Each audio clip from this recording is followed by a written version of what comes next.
हो गया शुरू हो गया।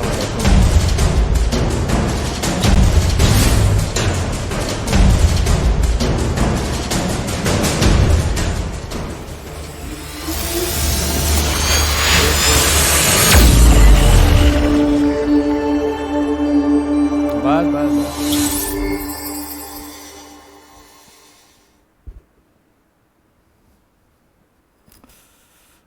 चालू। Okay, hello everyone, this is Shashank Tiwari from the Mahakal Tutorial Gwalior and I once again warmly welcome to all of you who are watching this video. Students, much awaited topic clause clear है। आज इसको हम ख़त्म करने वाले हैं और English grammar में मेरे बच्चों दो ही टॉपिक सबसे टफ माने जाते हैं, एक क्लॉज, एक रिपोर्टेड स्पीच। ठीक है, इसके अलावा एक टॉपिक और है ट्रांसफॉर्मेशन ऑफ सेंटेंसेस। ठीक है, उसको बाद में कवर करेंगे, लेकिन फिलहाल इसको हम लोग निपटाएंगे। जितनी भी चीज़ें बच्चों मैं आज पढ़ाऊंगा आपको one by one step by step cover करते रहना।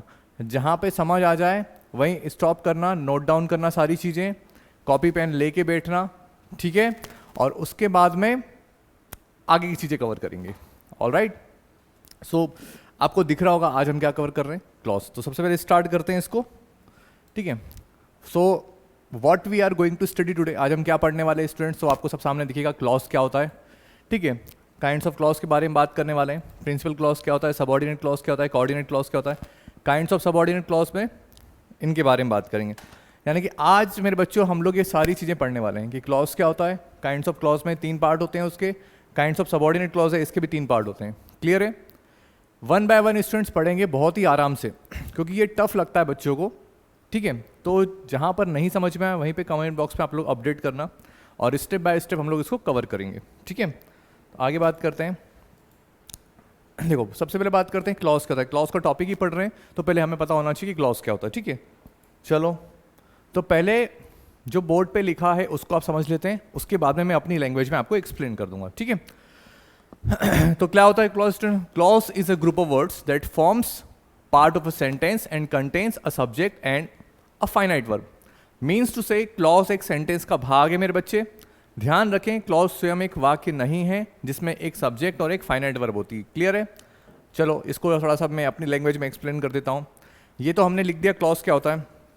देखो, जब इनिशियल लेवल पे बच्चे हम लोग एक्सप्लेन करते हैं ना क्लॉज को, तो बच्चे बहुत ज़्यादा वरीड होते हैं, डर जाते हैं इस टॉपिक के नाम सुन के। तो हम लोग बोलते हैं क्लास कुछ नहीं है, एक केवल सेंटेंस है यार, जिसमें एक सब्जेक्ट होता है, एक प्रेडिकेट यानी कि एक फाइनाइट वर्ब होती है। ठीक है, लेकिन अब थोड़ा सा इसको क्लियरली पढ़ रहे हैं तो हमें पता होना चाहिए क्लॉज क्या होता है। तो जैसा कि वहाँ लिखा है कि clause is a group of words. ठीक है, क्लॉज क्या होता है, एक शब्दों का समूह होता है that forms part of a sentence and contains subject and verb finite verb. यानी कि एक ऐसा सेंटेंस जिसमें सब्जेक्ट और फाइनाइट वर्ब होता है। क्लियर है, क्लॉज क्या होता है, एक ऐसा सेंटेंस जिसमें सब्जेक्ट होता है मेरे बच्चे और फाइनाइट वर्ब होता है। सेंटेंस में भी ये चीज़ें होती हैं, सब्जेक्ट होता, प्रेडिकेट होता, फाइनाइट वर्ब भी होती है। तो सर क्या सेंटेंस और क्लॉज में डिफरेंस है? हाँ मेरे बच्चे, डिफरेंस है उसमें, उसके बारे में आगे बात करेंगे। इतना समझ में आया कि क्लॉज क्या होता है। क्लॉज एक सेंटेंस का भाग होता है, लिखा है देखो, clause is a group of words that forms part of a sentence and contains a subject and a finite verb. Means to say clause एक सेंटेंस का भाग होता है, इस पे ध्यान रखना है हमें। क्लॉज मेरे बच्चे सेंटेंस का भाग होता है, it's a part of a sentence. ध्यान रखना है, क्लॉज स्वयं एक वाक्य नहीं है जिसमें एक सब्जेक्ट होता है मेरे बच्चे और एक फाइनाइट वर्ब होती है। सब्जेक्ट क्या होता है, फाइनाइट वर्ब क्या होती है, आप सबको पता है। फिर एक बार बता देता हूं कि किसी भी सेंटेंस में जो काम करने वाला होता है या जिसके बारे में हम बात करते हैं मेरे बच्चे, वो होता है सब्जेक्ट। मीन टू से अ पर्सन और thing about which something is said is called subject. And finite verb क्या होती है मेरे बच्चे? फाइनाइट वर्ब ऐसी वर्ब होती है जो अपने सब्जेक्ट के नंबर और पर्सन के हिसाब से चेंज हो जाती रहती है। इवन हम टेंस भी चेंज करेंगे तो भी वो चेंज हो जाएगी। कैसे सर, एक एग्जांपल दिखा दो, चलो उसको भी देख लेते हैं। तो अगर मैं यहाँ पे लिखूं कि आई लाइक टू प्ले, ठीक है, अब मैं यहाँ पे नंबर चेंज कर देता हूँ इसका, ही लाइक्स टू प्ले। ठीक है, क्या हो गया मेरे बच्चे, ही लाइक्स। अब मैं यहाँ पे इसका टेंस चेंज कर देता हूँ, I liked to play, I liked to. यहाँ तीनों सेंटेंस मेरे बच्चे आप देखो, इसमें क्या बताने की कोशिश करिए। यहाँ पर आई था तो यहाँ पर लाइक है, यहाँ पर ही था तो यहाँ पर प्रेजेंट सिंपल में एस और यस लग जाता है तो यहाँ पर लाइक्स हो गया। यहाँ पास्ट सिंपल में कर दिया मेरे बच्चे तो इसको क्या हो गया, लाइक्ड हो गया, यानी कि ईडी लग गया इसमें। क्या समझ में आ रहा है यहाँ पे? हमें ये समझ में आ रहा है कि टेंस चेंज करने पर या फिर नंबर का पर्सन और नंबर चेंज करेंगे तो भी वो चेंज आएगा, यानी कि first person, second person, third person जो भी लगाएंगे, अगर वो वर्ब हमारी चेंज हो रही है तो वो क्या हो जाएगा मेरे बच्चे, फाइनाइट वर्ब। तो यहाँ पर लाइक क्या है मेरे बच्चे, फाइनाइट वर्ब है। एंड टू प्ले सब में आ रहा है, तो ये क्या है मेरे बच्चे, नॉन फाइनाइट वर्ब है। ठीक है, नॉन फाइनाइट वर्ब के बारे में भी इसमें बताया नहीं गया, लेकिन मैं बता दूं, और उसके बारे में बाद में आगे और डिटेल में चर्चा कर लेंगे। आई थिंक इतना समझ में आ गया क्लॉज क्या होता है सॉरी, इतना समझ में आ गया। अब अगर आपसे कोई पूछता है कि क्लॉज क्या होता है, तो आपका जवाब क्या होना चाहिए कि क्लॉज एक सेंटेंस का भाग होता है, it's a part of a sentence, जिसमें एक सब्जेक्ट होता है, एक फाइनाइट वर्ब होती है। सब्जेक्ट क्या होता है, फाइनाइट वर्ब क्या होती है, मैंने बता दिया आपको ऑलरेडी। इसको अब आगे बात करते हैं। ठीक है, यहाँ मूव ऑन करते हैं, नेक्स्ट बात करते हैं क्या आ गया इसमें भैया, फाइनाइट वर्ब क्या होती है, ये मैं आपको बता चुका हूँ और डिटेल्स में। ठीक है, यानी कि यहाँ मैंने प्रॉपर लिख रखा है, तो एक्सप्लेन करने की रिक्वायरमेंट नहीं है, इसको आगे बात करते हैं। नाउ बच्चे पूछते हैं सर क्या क्लॉज और सेंटेंस में डिफरेंस है, तो हाँ मेरे बच्चे, मैंने बताया था ना कि डिफरेंस समझ लो ताकि कभी कंफ्यूजन क्रिएट नहीं होगा। चलो आ जाओ भैया, बच्चों को और थोड़ा डिटेल में बता देते हैं। देखो main difference clause and sentence में क्या है, बोथ क्लॉजेस यानी कि दोनों क्लॉज और sentence are made up of group of words. ठीक है, हमने पढ़ लिया कि क्लॉज और सेंटेंस मेरे बच्चे दोनों ही क्या है, ग्रुप यानी कि शब्दों से मिलके बने होते हैं। ठीक है, अब कंटेन्स अ सब्जेक्ट, इसमें क्या होता है, एक सब्जेक्ट होता है और एक प्रेडिकेट होता है, वो भी हमने देख लिया। The main difference between clause and sentence, जो मेन डिफरेंस है मेरे बच्चे क्लॉज में और सेंटेंस में, वो क्या है, that sentence always conveys N independent meaning. मतलब ये जो सेंटेंस होता है उसका प्रॉपर मीनिंग निकलता है, इंडिपेंडेंट रहता है, वो उसको अपने मीनिंग के लिए किसी दूसरे सेंटेंस पर डिपेंड होने की जरूरत नहीं है। क्लियर है, सेंटेंस का प्रॉपर मीनिंग निकलेगा। फॉर एग्जाम्पल के लिए अगर मैं बोलूँ कि I am going to Delhi, मैं दिल्ली जा रहा हूँ, तो मैंने सेंटेंस बोला, प्रॉपर मीनिंग निकल रहा है। क्या मुझे सेंटेंस के लिए किसी दूसरे सेंटेंस की रिक्वायरमेंट है, नहीं है ना, तो ये इंडिपेंडेंट है यानी कि सेंटेंस है। नाउ वेयर एज कहाँ लिखा है, ये रहा, whereas a clause does not always convey an independent meaning.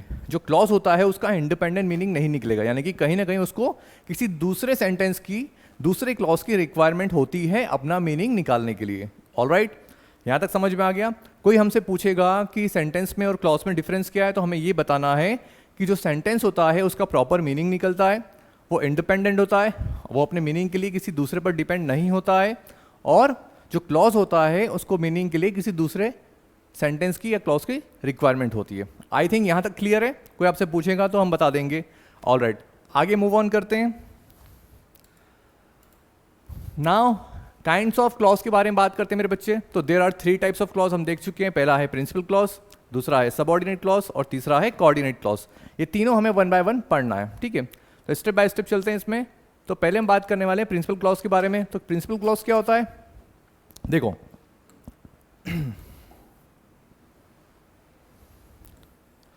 तो मेरे बच्चे प्रिंसिपल क्लॉज को ही मेन क्लॉज बोलते हैं और इंडिपेंडेंट क्लॉज बोलते हैं, यानी कि इन तीनों में से कुछ भी आ जाए तो हमें वही चीज़ बतानी है जो हम अभी पढ़ रहे हैं।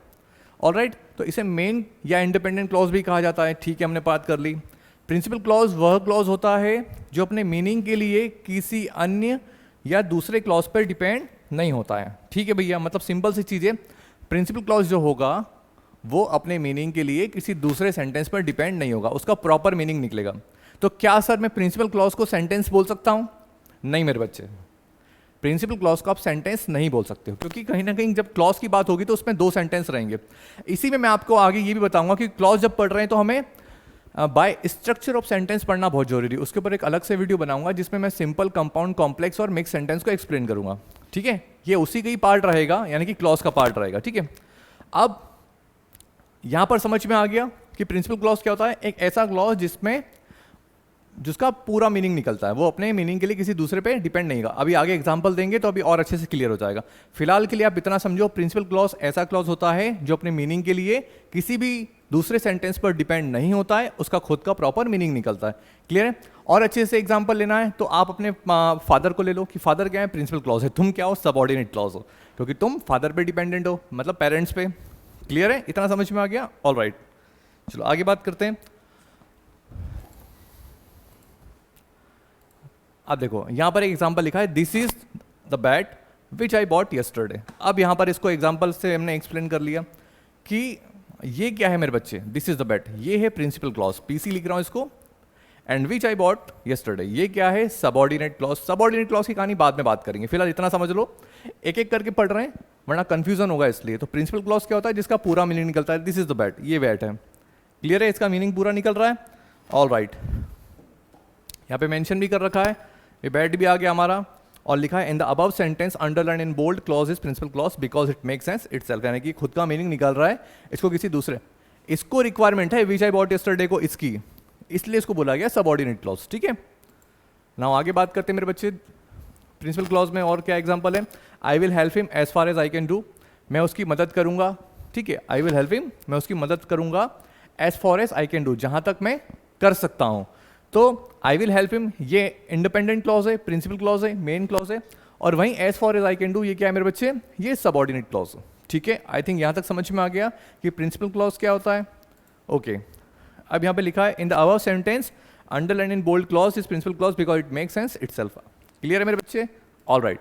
आगे बात करते हैं दूसरी तरफ, क्या है सबऑर्डिनेट क्लॉज। तो देखो सबऑर्डिनेट क्लॉज क्या होता है, बहुत अच्छी बात है, इसमें बच्चे, छोटे बच्चों के बारे में बातें आएगी, ठीक है, कि सबऑर्डिनेट क्लॉज क्या है उसको देख लेते हैं। इसे डिपेंडेंट क्लॉज भी बोला जाता है। डिपेंडेंट कौन होता है? अभी तुम स्टूडेंट हो तो तुम अपने पेरेंट्स पे डिपेंड हो, तो तुम लोग क्या हो? डिपेंडेंट क्लॉज हो, ठीक है। ये केवल एकेडमिक तक है, हाँ कुछ बच्चे स्मार्ट भी होते हैं जो पढ़ाई के साथ साथ छोटी मोटी अर्निंग कर लेते हैं, छोटे मोटे बच्चों को ट्यूशन देके। तो फिलहाल आप मोटो समझना, ठीक है, क्या कहना चाह रहा हूँ मैं, उस पर डिबेट नहीं करेंगे हम लोग।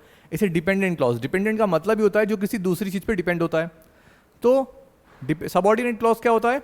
इसको डिपेंडेंट क्लॉज भी बोला जाता है, जो अपने पूर्ण अर्थ के लिए यानी कि कंप्लीट मीनिंग के लिए प्रिंसिपल क्लॉज पे डिपेंड होता है। यहाँ पर अन्य क्लॉज लिखा है, इसको आप वर्ड अवॉइड करना, आप यहाँ पे लिखना प्रिंसिपल क्लॉज पे, यानी कि जो प्रिंसिपल क्लॉज होगा मेरे बच्चे वो इंडिपेंडेंट, यानी कि जो सबऑर्डिनेट क्लॉज होता है हमारा वो इंडिपेंडेंट क्लॉज के ऊपर डिपेंड रहेगा, ठीक है। यहाँ तक समझ में आ गया, ये लिखा भी है प्रिंसिपल क्लॉज या अन्य क्लॉज, तो इसको हटा देना और प्रिंसिपल क्लॉज पे डिपेंड रहेगा कौन सा क्लॉज? हमारा सबऑर्डिनेट क्लॉज, ठीक है। एक लास्ट टाइम कंक्लूड पार्ट कर लेते हैं। कोई आपसे अगर पूछता है कि सबऑर्डिनेट क्लॉज क्या होता है, तो आपका क्या आंसर होना चाहिए कि सबऑर्डिनेट क्लॉज ऐसा क्लॉज होता है जो अपने मीनिंग के लिए प्रिंसिपल क्लॉज के ऊपर डिपेंड होता है, यानी कि अगर सेंटेंस में प्रिंसिपल क्लॉज नहीं होगा तो उसका मीनिंग नहीं निकलेगा, किसका? सबऑर्डिनेट क्लॉज का। आई थिंक यहां तक कहानी समझ में आ गई, ऑल राइट। आगे बात करते हैं।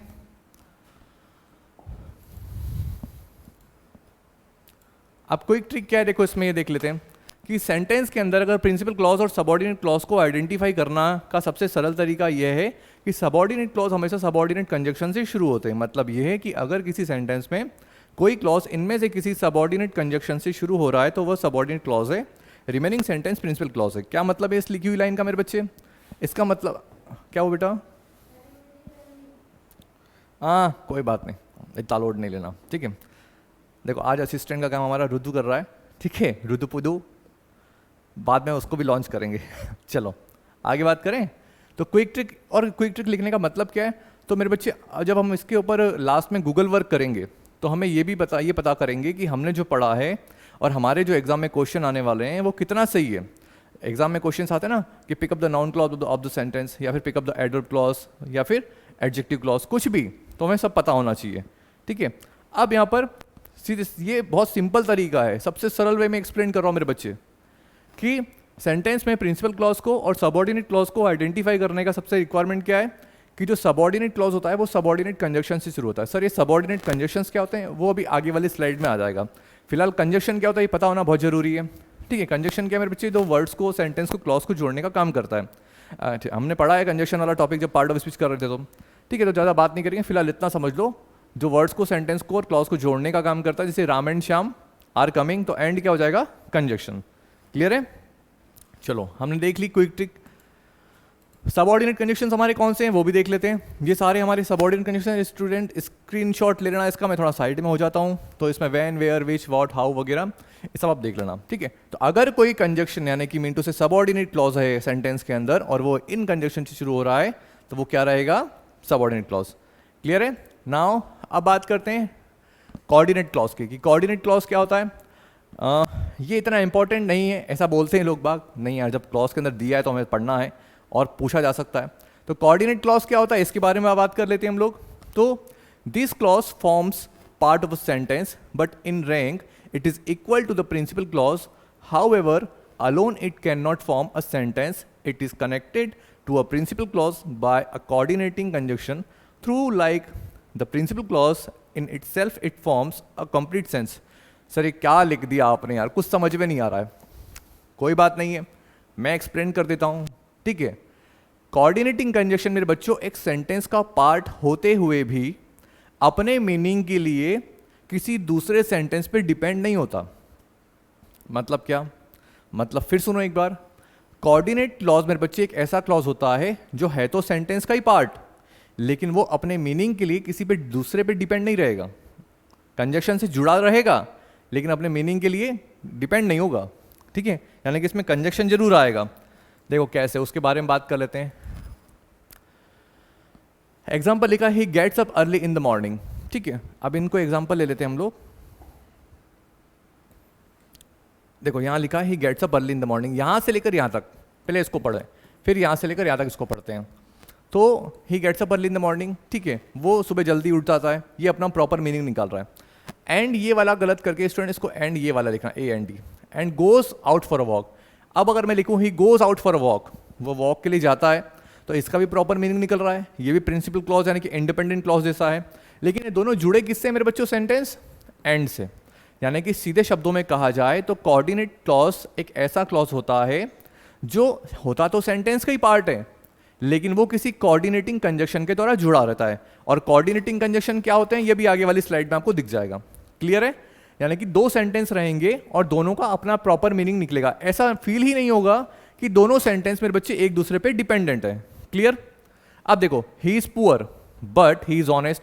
अब इन दोनों को देखो, ही इज ऑनेस्ट, वह ईमानदार है, ये भी इंडिपेंडेंट क्लॉज जैसे ही ले, इसका प्रॉपर मीनिंग निकल रहा है. ही इज पुअर, वह गरीब है, इसका भी प्रॉपर मीनिंग निकल रहा है. लेकिन दोनों जुड़े किससे मेरे बच्चे? बट से. तो बट क्या बेसिकली कोऑर्डिनेटिंग कंजंक्शन है. यू मस्ट वर्क हार्ड और यू कैन नॉट सक्सीड. मतलब क्या है? आपको जरूर कठिन परिश्रम करना चाहिए, या फिर क्या लिखा है? और यू कैन नॉट सक्सीड, तुम सक्सेस नहीं हो सकते. ये दोनों सेंटेंस अपने आप में प्रॉपर मीनिंग निकाल रहे हैं, और प्रॉपर मीनिंग निकालने के साथ साथ ये और कंजंक्शन के द्वारा जुड़े हुए हैं. तो कंक्लूडिंग पार्ट क्या है कोऑर्डिनेटिंग कंजंक्शन का? कोऑर्डिनेटिंग कंजंक्शन का कंक्लूडिंग पार्ट ये है, कोई आपसे पूछता है, if someone will ask you that what is coordinating conjunction, then your answer will be कि कोऑर्डिनेटिंग कंजंक्शन और कोऑर्डिनेटिंग क्लॉज एक सेंटेंस का भाग होते हुए भी अपने मीनिंग के लिए किसी दूसरे सेंटेंस पर डिपेंडेंट नहीं होता है, और ये कोऑर्डिनेटिंग कंजंक्शन के द्वारा जुड़ा रहता है. क्लियर है? ओके, यहां तक समझ में आ गया. आगे बात करते हैं. In the above sentence, the group of words given in bold and coordinating clause, here the conjunction and, but, or are called coordinating conjunctions. ठीक है, आगे बात करते हैं इसमें. coordinating conjunctions क्या होते हैं मेरे बच्चों? तो ये सारे लिखे हैं, आप लोग देख लेना. and, but, nor. बेसिकली एक चीज और बता दूं, सबसे ज्यादा इंपॉर्टेंट है मेरे बच्चे फैन बॉयज. ठीक है, इसको याद रख लेना, ये एक इजी ट्रिक है. ठीक है, फैन बॉयज ये इसी में से आएगा. ठीक है, फॉर हो गया, एंड हो गया, नॉर हो गया, बट हो गया, और येट सो. ठीक है, सबसे ज़्यादा इंपॉर्टेंट यही रहते हैं, बाकी और भी मैंने मेंशन कर दी यहाँ पर. क्लियर है? तो अब हमने क्या क्या पढ़ लिया? प्रिंसिपल क्लॉज पढ़ लिया, क्लॉज क्या होता है ये पढ़ लिया, सबऑर्डिनेट क्लॉज होता है, और कोऑर्डिनेट क्लॉज क्या होता है. आई थिंक यहाँ तक आपको पूरी पिक्चर क्लियर है, कोई डाउट नहीं है. आगे बात करते हैं. ठीक है,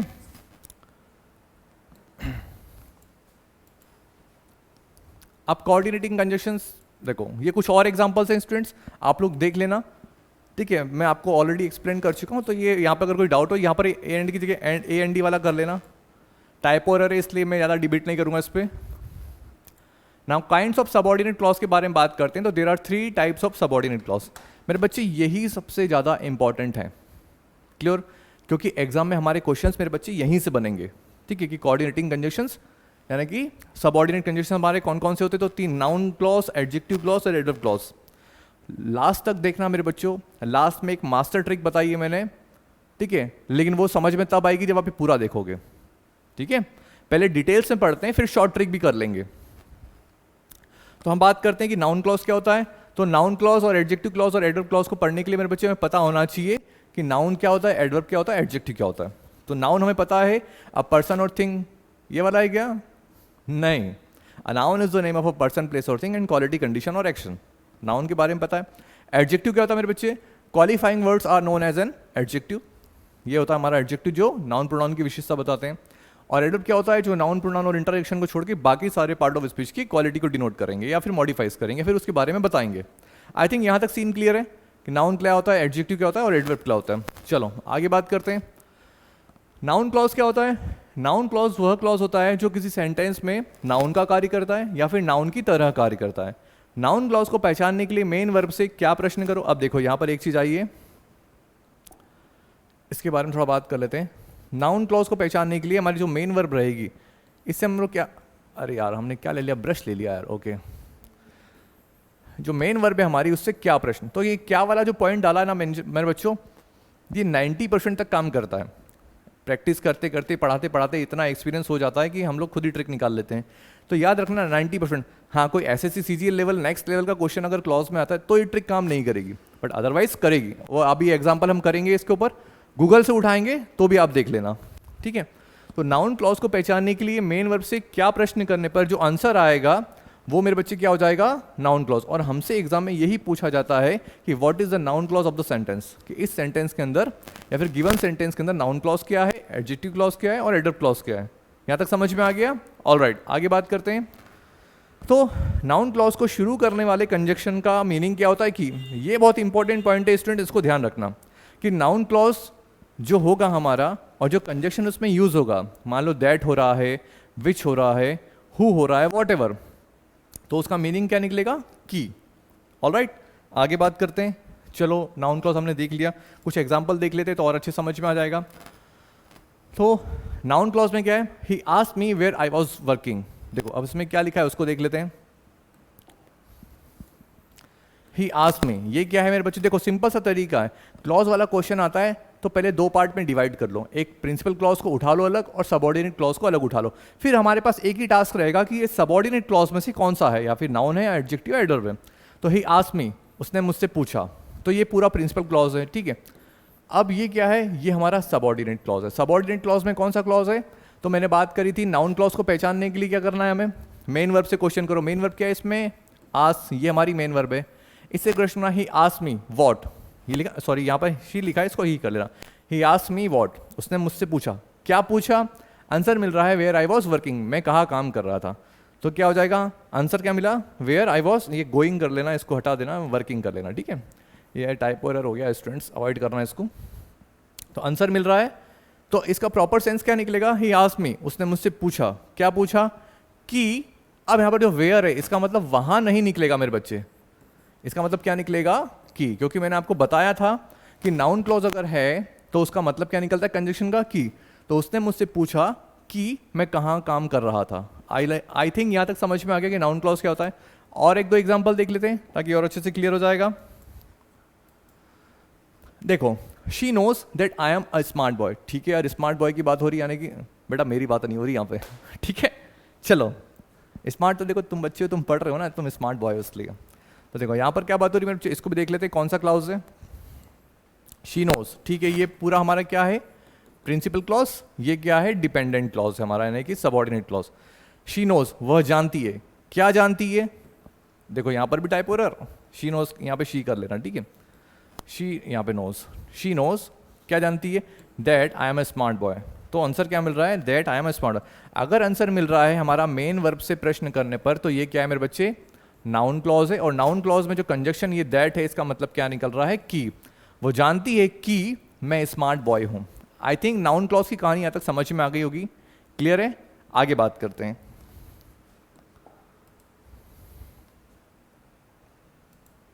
चलो, functions of noun clause students, ये डीप लेवल की बात है तो इसके बारे में बता दूं। ये अभी मैं एक्सप्लेन नहीं करूंगा क्योंकि बहुत लेंदी हो जाएगा। हमारे एग्जाम में जिस टाइप के क्वेश्चन आने वाले हैं, मैंने उसी के हिसाब से भी ये लेक्चर रेडी कर रहा हूं, क्योंकि बहुत लेंदी हो जाएगा और फिर अभी कोई सेंस नहीं है इसको पढ़ने का, क्लियर है। सेंस निकलेगा और बाद में जब इसके पार्ट बनाएंगे तब इसको और डिटेल में एक्सप्लेन कर देंगे, ठीक है। अभी हमारा टास्क ये है कि अगर हमारे पास कोई सेंटेंस आता है एग्जाम में, सैनिक और आरएमएस या फिर मिलिट्री स्कूल के पेपर में, सॉरी वो एक ही बात है, आरएमएस और मिलिट्री, तो अगर इनमें कोई क्वेश्चन आता है तो उसमें क्या पूछा जाता है कि pick up the noun clause of the sentence, pick up the adjective clause, pick up the adverb clause. तो ये सब चीज़ें हमें वही पढ़ रहे हैं। ये भी पूछा सकता है कि इसमें सबऑर्डिनेट क्लॉज क्या है, सबऑर्डिनेट पर्टिकुलर नाम नहीं देगा, या फिर प्रिंसिपल क्लॉज क्या है, ठीक है। इसके बारे में बात करेंगे। तो अब यहाँ पर देख लो कि नाउन क्लॉज अगर किसी सेंटेंस में होता है मेरे बच्चे तो वो क्या क्या फंक्शन करता है, as subject of the verb, object of the verb, object of the preposition, complement to verb, ये सब सारी चीज़ें ये फंक्शन करेगा। ये फंक्शंस नहीं पूछते हैं एग्जाम में, लेकिन हमें पता होना चाहिए कि अगर नाउन क्लॉज आ रहा है तो वो क्या काम कर रहा है सेंटेंस में। ऑलराइट, आगे बात करते हैं एडजेक्टिव क्लॉज के बारे में बात करते हैं। एडजेक्टिव क्लॉज क्या होता है, देखो an adjective clause which is also called a relative clause. तो ये भी पूछा सकता है एक एक नंबर लॉलीपॉप से क्वेश्चंस की, कौन सा क्लॉज है जिसको मेरे बच्चे रिलेटिव क्लॉज बोला जाता है। तो एडजेक्टिव क्लॉज को हम लोग क्या बोलते हैं मेरे बच्चे, रिलेटिव क्लॉज बोलते हैं। क्या कह रहा है एन एडजेक्टिव क्लॉज, एक minute, an adjective clause which is also called relative clause is a type of dependent clause. ठीक है, हम पढ़ ही रहे हैं सबऑर्डिनेट क्लॉज, तो ये डिपेंडेंट क्लॉज की टाइप है। दैट वर्क्स टू डिस्क्राइब, वो क्या काम करता है, डिस्क्राइब करने का, अ नाउन और प्रोनाउन इन अ सेंटेंस। बिल्कुल ठीक है कि जो हमारा एडजेक्टिव क्लॉज होता है वो सेंटेंस के अंदर नाउन और प्रोनाउन को डिस्क्राइब करने का काम करता है। ठीक है, हमने पढ़ लिया। अब कुछ एग्जांपल देख लेते हैं जिससे हमें और क्लियर हो जाएगा कि एडजेक्टिव क्लॉज क्या होता है। The chair which has a broken leg is mine. ठीक है, आजा भैया चेयर, ये रही हमारी टूटी हुई चेयर। ठीक है, क्या लिखा है, द चेयर, यानी कि ये नाउन है हमारा। ऑलराइट, इसके बारे में बात कर लेते हैं। ये हमारा क्या है, noun which has a broken leg. ये पूरा मॉडिफाइज कर रहा है किसको, चेयर को, कि भैया जो चेयर की कुर्सी है ना, चेयर का पैर टूटा हुआ वो किसका है, लेग इज माइन, यानी कि वो मेरी है। तो यहाँ पर ही क्या हो गया, एडजेक्टिव क्लॉज। क्लियर है, एक बार फिर समझ लो कि जो एडजेक्टिव क्लॉज होगा वो सेंटेंस में नाउन को या प्रोनाउन को डिस्क्राइब करने का काम करता है। तो ये था हमारा नाउन और ये डिस्क्राइब किया जा रहा है इस तरीके से कि वो उसका जो लेग है वो टूटा हुआ है, इसलिए ये क्या है मेरे बच्चे, एडजेक्टिव क्लॉज। आई थिंक यहाँ तक कहानी समझ में आ गई होगी।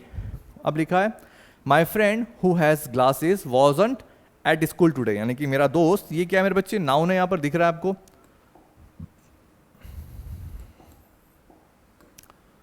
एक मिनट यार,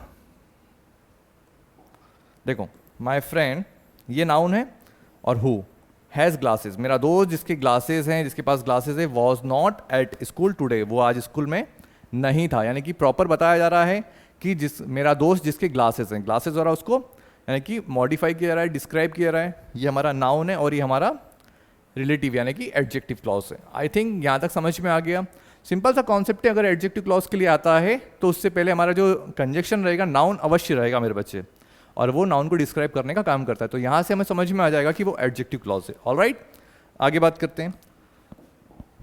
लास्ट तक मेरे स्टूडेंट्स बने रहना, एक मास्टर ट्रिक बताऊंगा जो आपको, और अगर ये बाई चांस लग रहा है कि सर थोड़ा टफ है तो लास्ट वाली ट्रिक जरूर देखना आप लोग। ठीक है, अब ऐसा नहीं हो कि लास्ट वाली ट्रिक, तो मैंने क्यों बोला है लास्ट वाली ट्रिक तब समझ में आएगी जब ये पूरा एक बार सीन क्लियर होगा आपके माइंड में। ठीक है, चलो आगे बात कर लेते हैं।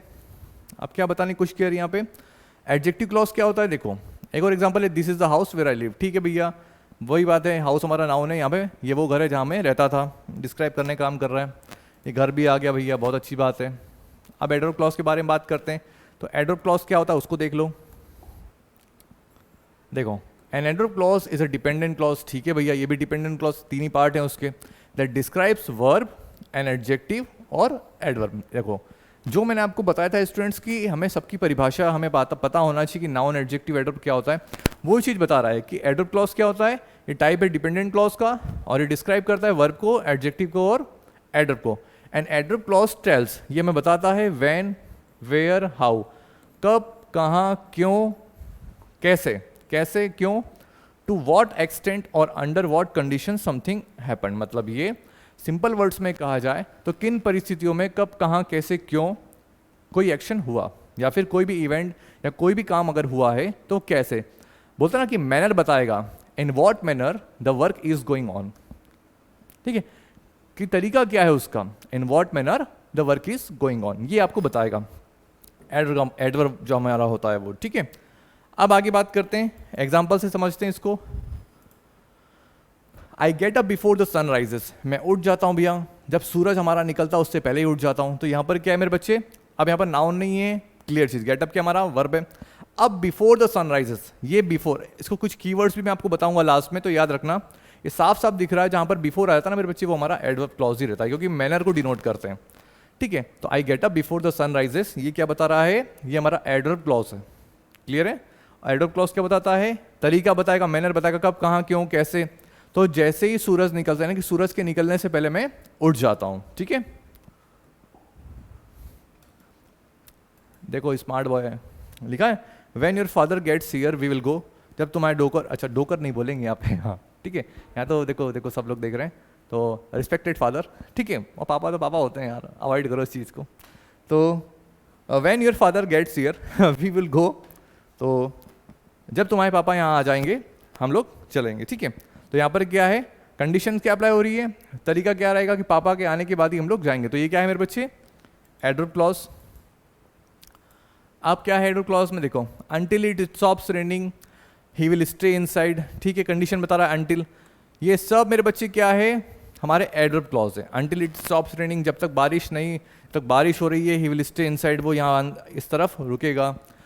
ये हमें सब चीज़ें क्या बताएंगी मेरे बच्चे, जितना भी एडवर्ब का काम होता है वो एडवर्ब हमें यही बताएगा, कंडीशन बताएगा, कब कहाँ क्यों कैसे क्या हो रहा है, कोई एक्शन हो रहा है तो ये बताएगा कि the in what manner the work is going on, कि जो हमारा कंडीशन क्या है वो सब एडवर्ब क्लॉज से ही पता चलता है, ठीक है। ऑलराइट, तो आगे बात करते हैं। देखो बेचारा उदास सा बैठा है यहाँ, ये रुदू पुदू है क्या, फुटबॉल चलो चलो, पॉइंट टू बी रिमेंबर क्या है मेरे बच्चों, इसको देख लो, कॉमास विद एडवर्ब क्लॉज, ये एक इंपॉर्टेंट पॉइंट है, इसको अभी एक्सप्लेन करेंगे, ठीक है। I think and I sure you मेरे बच्चों कि ये अभी तक रेयरली किसी ने बताया होगा तो बहुत अच्छी बात है, लेकिन ये ध्यान रखो, ये आता नहीं है एग्जाम में, लेकिन ये बहुत एक्स्ट्रा ऑर्डिनरी चीज़ है। किसके बारे में, क्लॉज के बारे में। देखो क्या कह रहा है ये कि commas with adverb clause, commas के क्या रोल है, when adverb clause is at the beginning of the sentence. तो मेरे बच्चों ये ध्यान रखना कि जो क्लॉज होता है वो सेंटेंस के स्टार्टिंग में भी आ सकता है और सेंटेंस के बाद में भी आ सकता है, यानी कि प्रिंसिपल क्लॉज की जगह भी आ सकता है और सबऑर्डिनेट क्लॉज की जगह भी आ सकता है, आगे या पीछे कभी भी आ सकता है, ठीक है। अब क्या बता रहा है कि it is an introductory clause, ये इंट्रोडक्टरी क्लॉज होता है, ये क्या होता है, ये बहुत इंपॉर्टेंट है, ध्यान रखना। When an adverb clause is at the beginning, यानी कि जब हमारा एडवर्ब क्लॉज सेंटेंस के बिगिनिंग में यानी कि शुरुआत में अगर आता है तो उसको बोलते हैं इंट्रोडक्टरी क्लॉज। क्लियर है, ये एक बार क्वेश्चन आया है लेकिन SSC में आया है स्टूडेंट्स, याद रखना। तो इंट्रोडक्टरी क्लॉज क्या होता है ये भी आपको पता होना चाहिए। जब हमारा एडवर्ब क्लॉज सेंटेंस की बिगिनिंग शुरुआत में आता है तो उसको क्या बोलते हैं, introductory clause, and needs a comma, और इंट्रोडक्टरी क्लॉज को जरूरत होती है कॉमा की, ठीक है, separating it from the independent clause, independent clause से अलग करने के लिए कॉमा की रिक्वायरमेंट होती है। If the adverb clause comes after the independent clause, यानी कि अगर हमारा एडवर्ब क्लॉज इंडिपेंडेंट क्लॉज के बाद में आता है तो हमारा जो कंजक्शन होता है ना students, the conjunction is enough to hold the two clauses together, यानी कि अगर प्रिंसिपल क्लॉज के बाद में आ रहा है तो कंजक्शन सफिशिएंट है सेपरेट करने के लिए, लेकिन अगर वो पहले आ रहा है तो कॉमा लगाना जरूरी है। कैसे, उसको भी हम एग्जांपल देख लेते हैं अभी उसके बारे में, ठीक है। तो यहां पर देखो एग्जांपल क्या लिखा है, देखो हम लोग पीछे चले गए क्या, ओके सही जगह है। We will not have school today because it is not last night, और because it is not last night we will not have school today. अब दोनों में हमने क्या बात करी थी, अगर एडवर्ब क्लॉज हमारा पहले है तो देखो इस सेंटेंस में, देखो पहले इसको बात कर ले, we will not have school today, ये क्या हमारा प्रिंसिपल क्लॉज है, और प्रिंसिपल क्लॉज के बाद में ये हमारा कंजक्शन है। तो यहाँ पर ये जो कंजक्शन है ये सफिशिएंट है, यहाँ पर कॉमा नहीं दिख रहा है मेरे बच्चे आपको, ठीक है, it is not last night, लेकिन यहाँ पर एडवर्ब क्लॉज हमारा पहले है, बिकॉज, क्योंकि बता रहा ना किस लिए, क्योंकि, तो it is not last night, यहाँ पर कॉमा है जो कि जरूरी है। क्यों जरूरी है, क्योंकि अभी ये इंट्रोडक्टरी क्लॉज का काम कर रहा है, क्योंकि यहाँ पर एडवर्ब क्लॉज जो है वो सेंटेंस के पहले आया है, इसलिए यहाँ पर कॉमा। ये बहुत लोग बहुत अवॉइड करते थे इस चीज़ को, लेकिन मेरे बच्चे बहुत इंपॉर्टेंट चीज़ है, ये ध्यान रखना, ठीक है। ये आती है अच्छे लेवल के एग्जाम में, तो हमें बता दिया आपको। तो अगर सेंटेंस में प्रिंसिपल क्लॉज के बाद में अगर एडवर्ब क्लॉज आ रहा है तो ये कंजक्शन सफिशिएंट है, और अगर एडवर्ब क्लॉज मेरे बच्चे पहले आ रहा है तो कॉमा की रिक्वायरमेंट हमें होगी ही होगी। ऑलराइट, ये बोलते ना कि एरर पार्ट वाले क्वेश्चंस जो आते हैं हमारे, find the error part of the sentence, उसमें पूछ लिए जाते हैं कभी कभी। अब नेक्स्ट क्या है, लोकेटिंग एडवर्ब। हमें पता करना है कि अगर सेंटेंस के अंदर एडवर्ब क्लॉज है तो हम उसको कैसे पता करेंगे, तो उसको देख लो। I miss the bus because my alarm didn't go off. देखो अब यहाँ पर क्या लिखा है, अगर एडवर्ब क्लॉज का पता करना है तो दो मेरे बच्चे में सब बताऊंगा कि नाउन क्लॉज को कैसे पकड़ना है, एडवर्ब क्लॉज को कैसे पकड़ना है, सब बता देंगे बहुत ईजी वे में। इन दिस सेंटेंस, फिर आ गया है, in this sentence the dependent clause because, ये हमारा डिपेंड यहाँ से लेकर यहाँ तक क्या है, सॉरी यहाँ तक डिपेंडेंट क्लॉज है। तो इस सेंटेंस में जो डिपेंडेंट क्लॉज है because my alarm didn't go of, यानी कि मेरी अलार्म भैया बजी नहीं। मॉडिफाइज द वर्ब मिस्ड, यानी कि ये जो मिस्ड हमारी वर्ब है, ये मिस्ड वर्ब है, इसको the depend clause is adverbial clause because it tales why you missed बस, यानी कि हमें ये बता रहा है कि मैंने आखिर बस मिस करी तो क्यों करी, क्योंकि मेरी अलार्म नहीं बजी। तो रीजन पता चल रहा है ना, इसलिए मेरे बच्चे क्या है, एडवर्ब क्लॉज है। ऑलराइट, आगे बात करते हैं। अब लोकेटिंग वाली बात हो गई हमारी। When it rains my little sister loves to jump the puddles, भैया ये भी वही बात है कि जब भी बारिश होती है मेरी छोटी बहना जो है वो छई छपाक छपाक करने में उसको बड़ा मजा आता है, वो दिख रहा होगा आपको यहाँ पे बोर्ड में, ठीक है। The dependent clause whenever, ठीक है, rains modifies the verb loves, the dependent clause is adverbial clause because it tells when your little sister jumps to the puddles, ठीक है। नेक्स्ट बात करते हैं, क्या बताया है इसमें, इंपॉर्टेंट क्या है उसको देख लेते हैं। इट शोज एडवर्बियल क्लॉज, तो देखो अगर सेंटेंस के अंदर मेरे बच्चे एडवर्ब क्लॉज होगा तो वो क्या क्या चीज़ें बताता है। It shows adverb clause of time, place, यानी कि of place, of manner, of reason, of purpose, of condition, of contrast और कंसेशन और कंपैरिजन। मतलब ये अगर मेरे बच्चे सेंटेंस के अंदर एडवर्ब क्लॉज होगा तो कहीं ना कहीं उस सेंटेंस में, उस एडवर्ब क्लॉज में इन सब के बारे में बात होगी। हिंदी में भी लिख रखा है कार्य के होने का स्थान, ढंग या तरीका, कार्य के होने का कारण, वही चीज़ जो इंग्लिश में है वही लिख दी है। उद्देश्य क्या है हमारा, विरोधाभास, कॉन्ट्रास्ट वगैरह सब कुछ मेंशन कर रहा है। यानी कि आपका काम केवल इतना है, अगर सेंटेंस के अंदर एडवर्ब क्लॉज है तो वो कहीं ना कहीं मैनर को, प्लेस को, टाइम को, पर्पस को डिनोट करेगा। आई थिंक यहाँ तक आपको कहानी समझ में आ गई कि एडवर्ब क्लॉज क्या होता है। तो हमने क्या क्या पढ़ लिया, क्लॉज क्या होता है पढ़ लिया, प्रिंसिपल क्लॉज क्या होता है, सबऑर्डिनेट क्लॉज क्या होता है, कोऑर्डिनेट क्लॉज क्या होता है, नाउन क्लॉज क्या होता है, एडवर्ब क्लॉज क्या होता है, एडजेक्टिव क्लॉज, ये सब हमने पढ़ लिया स्टूडेंट्स, ठीक है। कुछ और एग्जांपल देख लेते हैं अभी। अब ये एडवर्ब क्लॉज क्या लिखा है, he cooked after his wife went to market, ठीक है। या तो मेरी बात हो रही है ऐसा लग रहा है, ये मैं हूँ स्टूडेंट्स, ठीक है। क्या लिखा है, he cooked after his wife went to market, वो खाना बनाता था जब उसकी, या वो कुछ भी बनाता था। मैं तो देखो मैं क्या बनाऊंगा स्टूडेंट्स, मैं तो क्या बनाऊंगा यार, मैं पोहे बनाऊंगा स्टूडेंट, मुझे पोहे बहुत पसंद है, ठीक है। तो he cooked after his wife went to market, जब उसकी पत्नी मार्केट जाती थी तो वो पोहे बनाता था। देखो बना नहीं देती थी यार उसकी वाइफ यार। तो ये आपको लिखा एडवर्ब क्लॉज क्या है मेरे बच्चे यहाँ पर, आफ्टर, यानी कि इसमें ये तो है मेरे बच्चे प्रिंसिपल क्लॉज, और यहाँ से लेकर यहाँ तक क्या हो गया हमारा एडवर्ब क्लॉज। अगर कोई आपसे पूछता है कि एडवर्ब क्लॉज या एडजेक्टिव क्लॉज या नाउन क्लॉज का मेरे बच्चे अब पूरा नाम क्या है, तो आपको ये बताना है कि noun subordinate clause, adverb subordinate clause and adjective subordinate clause, ये आपको बताना है, ठीक है।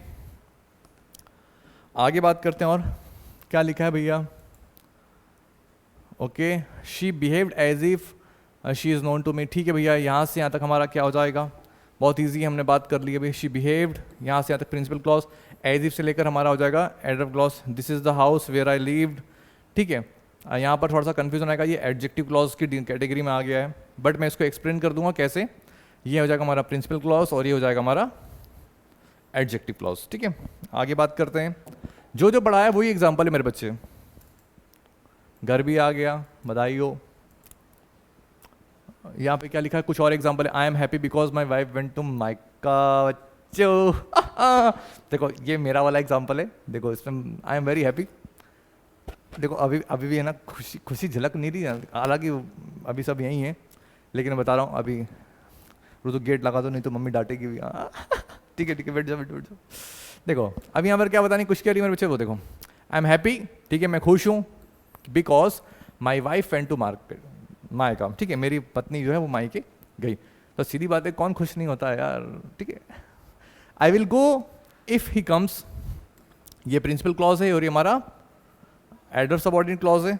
और दो he is poor he is reliable he is not so strong as his neighbour, ये मेरे बच्चों सारे कुछ एग्जाम्पल्स है एडिशनल जो मैंने आपको क्लॉज पढ़ाने के बाद दे दिए। क्लियर है। अब आपका काम क्या है, अगर क्लॉज से रिलेटेड क्वेश्चन आता है एग्जाम में, सबसे पहले प्रिंसिपल क्लॉज को आप लोग अलग करो, सबऑर्डिनेट क्लॉज को अलग करो। सबऑर्डिनेट क्लॉज में आपको ये देखना है कि नाउन क्लॉज क्या होता है, एडजेक्टिव क्लॉज क्या होता है, एडवर्ब क्लॉज क्या होता है, बस वहीं से कहानी खत्म हो जाएगी, ठीक है। अब एडवर्ब क्लॉज में कुछ और एग्जांपल है, वो देख लेना। He worked hard so that he could succeed, और ये देख लो भैया स्मार्ट सा लड़का है। मास्टर ट्रिक के बारे में बात कर लेते हैं। जो मैंने आपको लास्ट में बताई थी। तो अब सवाल ये है कि बच्चों अगर पूरा लेक्चर समझ में नहीं आया, लेकिन समझ में आ जाना चाहिए, एक बार चेकआउट कर लेना। तो फिर भी क्या होता है, मैंने बताया था सबऑर्डिनेट क्लॉज सबसे इंपॉर्टेंट है और इन्हीं में से क्वेश्चंस बनते हैं। कैसे, तो वो भी देख लेते हैं हम लोग अभी। देखो, अगर सेंटेंस के अंदर नाउन क्लॉज होगा तो ये वाले कुछ कीवर्ड्स हैं, कुछ पॉइंट्स हमारे, वो ध्यान रख लेना। सब कुछ बता दिया है, कंजक्शंस कौन कौन से होते हैं, वॉट, हाउ, दैट, हु, हुम, हुएवर। यानी कि अगर सेंटेंस हमसे पूछा गया नाउन क्लॉज क्या है, तो सेंटेंस के अंदर जहां पर भी आपको ये वाले कीवर्ड्स दिखेंगे, वहां से लेकर लास्ट तक का जो सेंटेंस रहेगा मेरे बच्चे, वो क्या रहेगा हमारा noun clause. Which, who, that, हुम, हुज, व्हेन, अगर ये वाले कीवर्ड्स रहेंगे तो वहां से लेकर लास्ट तक का सेंटेंस क्या रहेगा मेरे बच्चे, वो हमारा रहेगा एडजेक्टिव क्लॉज। और when, if, where, until, because, although, ये सब क्या है, ये एडवर्ब क्लॉज। यानी कि अगर कीवर्ड से हमारे ये वाले होंगे तो इन कीवर्ड से लेकर लास्ट तक का सेंटेंस हमारा क्या रहेगा, एडवर्ब क्लॉज। आई थिंक अब कहानी क्लियर है अच्छे से। तो कुछ याद होना हो स्टूडेंट्स, ये वाले कीवर्ड जरूर याद रख लेना।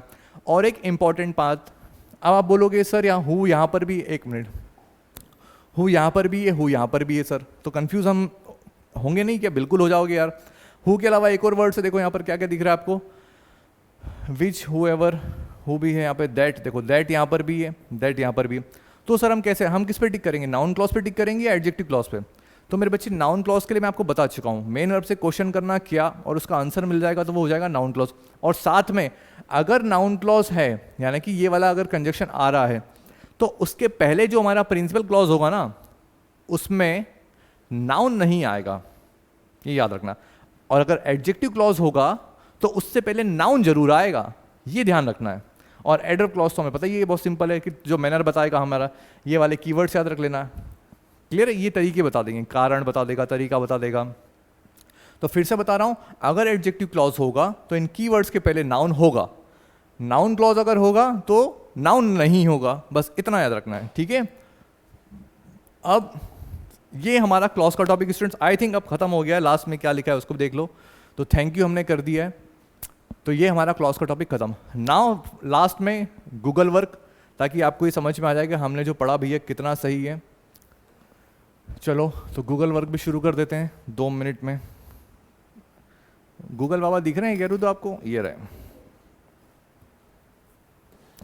चलो, question based on clause, clause verbal ability question answer, hit bulls आई, भैया इस पे आ जाओ। अब काय कि 10% डिस्काउंट दे रहा, गरीब आदमी, अरे पैसे ही नहीं तो डिस्काउंट और दे रहा है यार। चलो क्या लिखा है, ग्रामर प्रैक्टिस क्वेश्चंस क्लॉजेस, ठीक है। Directions for question, speak out the clause in each of the following sentence and से व्हाट काइंड ऑफ, ठीक है। क्या देखो डायरेक्शंस बताए हैं कि देखो हमेशा मेरे बच्चे आंसर देने से पहले हमें क्वेश्चन को ध्यान से पढ़ना बहुत जरूरी, ठीक है। क्या लिखा है कि पिक आउट द क्लॉज, हमें क्लॉज को उठाना in each of the following sentence, ठीक है, इन सारे सेंटेंस में से, एंड से व्हाट काइंड ऑफ क्लॉज से इट इज, हमें ये भी बताना है कि वो क्लॉज किस प्रकार का है, and with what word is connected, और कौन से वर्ड से वो कनेक्टेड है, हमें कंजक्शन क्या है वो भी देखो। अब where are the people whom I knew, where are the people whom I new. अब इसमें देखो स्टूडेंट्स क्या बता रहा है कि वेयर आर द पीपल, कहाँ है वो लोग, ये अपने आप में प्रिंसिपल क्लॉज है। अब होम जो है स्टूडेंट्स देखो कहाँ गया, हमें ये बताना है कि कौन सा क्लॉज है इसमें। तो वेयर आर द पीपल अपने आप में प्रिंसिपल क्लॉज का काम कर रहा है, क्योंकि उसका प्रॉपर सेंस निकल रहा है। कहाँ है वो, इंट्रोडक्शन वाला, यानी कि इंट्रो वाला वर्क है सेंटेंस हमारा। एक होता है और ठीक है, यहाँ पर हमें प्रॉपर मीनिंग निकल रहा है उसका, वेयर आर द पीपल, कहाँ है वो लोग, हुम आई न्यू। तो कीवर्ड्स मैंने आपको बताए थे, हुम आ रहा है। अब होम से पहले पीपल जो है मेरे बच्चे, वो क्या है, नाउन है, पीपल को हम देख सकते हैं। तो अब ये कौन सा क्लॉज हुआ, ये एडजेक्टिव क्लॉज हुआ। क्यों हुआ, एक तो हमारी कीवर्ड आ रहा है और कीवर्ड के अलावा यहाँ पर नाउन आ रहा है। तो अब यहाँ पर देख लो, एक बार आंसर वेरीफाई कर लो एक बार, हमारा कहाँ गया, देखो एडजेक्टिव क्लॉज है I knew, where are the people whom I new, यानी कि होम से लेकर आई न्यू तो की क्या है, एडजेक्टिव क्लॉज। ऑलराइट, आगे बात करें स्टूडेंट, ज़्यादा अटेम्प्ट नहीं करेंगे क्योंकि बहुत लेंदी हो रहा है लेक्चर, और मुझे मालूम है कि आप लोग पूरा वीडियो देखते नहीं हो, लेकिन देख लेना अगर जो पढ़ना चाहता है अच्छे से। Can a human being live whose soul is dead, क्या कोई ह्यूमन बींग जी सकता है जिसकी आत्मा मर गई है भैया। अब ये मारने मराने वाली बात नहीं करा करो यार। क्या लिखा है देखो, हुज, पहले तो अब यहाँ पे आपको कंफ्यूजन होगा, मैं आपको यहीं दूर कर दूंगा। हाँ ठीक है यार, देखो हुज जो होता है ना मेरे बच्चे कंजक्शन, हुज मतलब जिसका, जिसकी, जिसके, ये पर्सन के लिए यूज होता है। क्लियर है? ये किसके लिए होता है? पर्सन के लिए। तो यहां पर आप बोलोगे सर जो लीव है ये वर्ब है, तो क्या इसके लिए हो रहा है? नहीं, ये यूज हो रहा है मेरे बच्चे ह्यूमन के लिए। ये भी एडजेक्टिव क्लॉज है। ठीक है, कैसे? फिर से एक बार बता रहा हूं, एक मिनट, उसमें से सही चल रहा है बेटा? Can a human being leave? क्या ह्यूमन बीइंग जी सकता है जिसकी आत्मा मर गई हो? तो ये जो वर्ड है हमारा, की वर्ड जो है, अगर ये नाउन क्लॉज होता तो यहाँ पर नाउन नहीं, आप बोलते सर ये लीव जो है वर्ब है, तो यहाँ पर नाउन क्लॉज होना चाहिए। नाउन क्लॉज कभी नाउन को मॉडिफाई नहीं करता मेरे बच्चे। जो हमारा एडजेक्टिव क्लॉज होता है ना, वो नाउन को मॉडिफाई करता है, इसलिए यहाँ पर क्या है? एडजेक्टिव क्लॉज मेरे हिसाब से। बाकी चेक कर लेते हैं अभी। तो देखो एडजेक्टिव क्लॉज है, हुज सोल इज डेड, ये क्या है? Adjective clause. नेक्स्ट बात करते हैं, I think that he will पास। ये सबसे सिंपल है स्टूडेंट्स, मुझे लगता है। क्या लगता है? That he will pass out. तो that he will pass out हो जाएगा नाउन क्लॉज। देखो आ गया। Now I want to find the person who did this. अब यहां पर क्या है? आई वॉन्ट टू फाइंड, मैं ढूंढना चाहता हूं, मैं खोजना चाहता हूं। क्या खोजना चाहते हो? The person who did this. यहां पर भी क्या स्टूडेंट्स? ये भी नाउन क्लॉज होगा। ठीक है, क्या और क्या प्रश्न करना है स्टूडेंट, समझ में आ जाएगा अपने आप आपको। अब आप बोलोगे सर यहाँ पे हु था, इससे पहले पर्सन आ गया, तो ये एडजेक्टिव क्लॉज नहीं होता। लेकिन हमें तीनों चीजें पकड़ना है, नाउन भी पकड़ना है, एडजेक्टिव भी और एडवर्ब भी। आई वॉन्ट टू फाइंड, मैं ढूंढना चाहता हूं। क्या ढूंढना चाहता है? आंसर मिलेगा द पर्सन हु डिड, वो व्यक्ति जिसने किया है। आंसर मिल रहा है प्रॉपर, इसलिए नाउन क्लॉज है। ही made a vow that he would not eat for a week. उसने उपास रखा। भैया काहे उपास रख लिया? भैया प्रण ले लिया, काय के लिए? That he would not eat for a week, वो एक सप्ताह तक नहीं खाएगा। एक मिनट यार, ठीक है, ओके। तो ही made a vow that he would. अब यहां पर क्या आ रहा वो देख लो, उसने रखा है वो, क्या रखा भैया? तो ये यहां पर कौन सा कंडीशन आएगा? हमारे कीवर्ड्स पे ध्यान दो स्टूडेंट्स। ही मेड, उसने उपास रखा है, किस लिए? कि वो नहीं खाएगा। तो ये भी नाउन क्लॉज होगा। ठीक है, जैसा कि आपको दिख रहा है सामने, उसने उपास रखा है कि वो एक सप्ताह तक कुछ नहीं खाएगा। क्या उपास रखा है? कि वो एक सप्ताह तक कुछ नहीं खाएगा। Now have you heard that Shyam has won the prize? क्या तुमने सुना कि श्याम ने प्राइज? तुमने सुना, क्या सुना? कि श्याम ने। ये भी नाउन क्लॉज होना चाहिए। तो देखो स्टूडेंट्स, नाउन क्लॉज है। ठीक है, अब आई थिंक एक दूसरी चल रहा है। ओके, क्या ना पिछली बार सेल डाउन हो गए थे इसलिए। तो अब स्टूडेंट्स कुछ और क्वेश्चन ले लेते हैं दूसरी साइड पे से, ताकि आपको और अच्छे से क्लियर हो जाए। क्लॉज एक्सरसाइज ग्रामर पे जाते हैं। The jury believed that the man was guilty.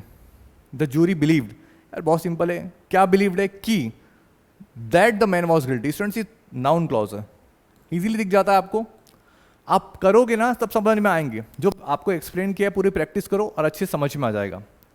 Now come when you like, ये मैनर बताएगा। कम व्हेन यू लाइक, जब तुम्हारा मन करे भैया चले आओ, ये तरीका बताएगा। तो स्टूडेंट ये हो जाएगा हमारा एडवर्ब क्लॉज। ठीक है, I know the girl who won the prize. ये स्टूडेंट्स बहुत सिंपल, हमारा कीवर्ड्स क्या है? हु, और हु से पहले क्या आ रहा है? Noun, girl. तो ये स्टूडेंट ये एडजेक्टिव क्लॉज होना चाहिए।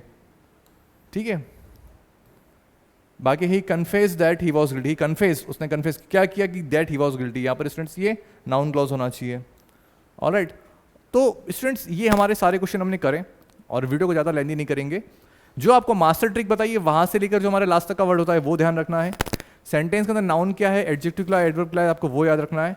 बस इतनी सारी चीज़ें आपको याद होना चाहिए और थोड़ा सा प्रैक्टिस की रिक्वायरमेंट है। इजीली आप लोग क्वेश्चन कर लोगे, गूगल बाबा के पास बहुत सारी एक्सरसाइज है। और यहाँ पे हम हमारे टॉपिक को खत्म करते हैं। कुछ नहीं समझ में आता है मेरे बच्चे, कमेंट बॉक्स में आप लोग अपडेट करना। टिल देन इस बार मॉर्निंग है, तो सभी को गुड मॉर्निंग और बाय बाय, और सभी को जय श्री महाकाल बच्चों। और दिवाली हमारी बस ख़त्म होने वाली है, तो मैंने कि कल फिनिश हो जाएगी। और खूब पढ़ाई करो यार, सैनिक स्कूल का पेपर है मेरे बच्चों, और खूब तैयारी करो। वेट, खूब तैयारी करो और पेपर अच्छे से क्रैक करना यार। ठीक है, बहुत हार्ड वर्क कर रहे हैं हम सभी लोग आपके लिए, इवन आप भी कर रहे हो। पेपर हमारा क्रैक होना चाहिए। और लास्ट में एक रिक्वेस्ट कि प्लीज़ चैनल को हमारे सब्सक्राइब करें, वीडियो को लाइक करें अगर पसंद आता है तो, और अपने फ्रेंड्स के साथ में, जानने वालों के साथ में, दोस्तों के साथ में शेयर करें। और टिल देन बाय बाय, और सभी को जय श्री महाकाल।